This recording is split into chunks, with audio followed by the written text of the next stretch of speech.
اللہ تبارک و تعالیٰ کے محبوب کے پیارے خادم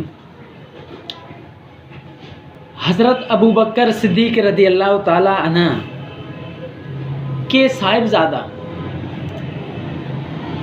حضرت عبد الرحمن بن ابو بکر رضی اللہ تعالیٰ عنہ اپنے والد گرامی کو فرما رہے تھے، میرے پیارے والد محترم،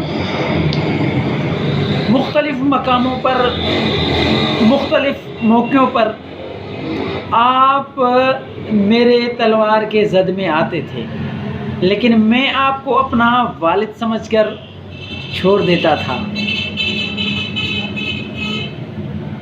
جب مسلمان ہوئے آپ کے بیٹے تو یہ اپنے والد کو بتا رہے تھے، لیکن تیرا میرا پیارا سونا صدیق حضرت سیدنا ابو بکر صدیق رضی اللہ تعالیٰ عنہ فرما رہے تھے، بیٹا اگر اس ہی طرح آپ میرے تلوار کے زد میں آتے تو اللہ کی قسم میں آپ کو نہیں چھوڑتا، میں آپ کا سر یعنی قلم کر دیتا، میں آسرا نہیں کرتا، انتظار نہیں کرتا کہ آپ میرے بیٹے ہیں یا کیا، میں آپ کا سر قلم کر دیتا، میں آپ کو مار دیتا۔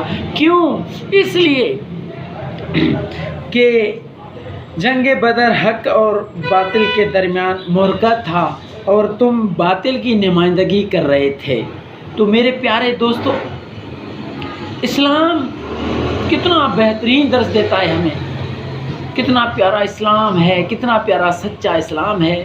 دیکھو محبت میرے اور اپنے محبوب نبی حضرت محمد مصطفیٰ صلی اللہ تعالیٰ علیہ وآلہ وسلم کے غلاموں کو، صحابہ کراموں کو کتنا ان کا شان ہے، کتنا ان کا مقام ہے، کتنے پیارے پیارے صحابہ کرام ہیں۔ میرے پیارے حبیب نبی حضرت محمد مصطفیٰ صلی اللہ تعالیٰ علیہ وآلہ وسلم کا دعا کریں کہ اللہ تبارک و تعالیٰ آپ اور مجھے ہم سب کو صحابہ کرام رضی اللہ علیہ یعنی صحابہ کرام رضوان اللہ علیہم اجمعین کے نقش قدم پر چلنے کی توفیق عطا فرمائے۔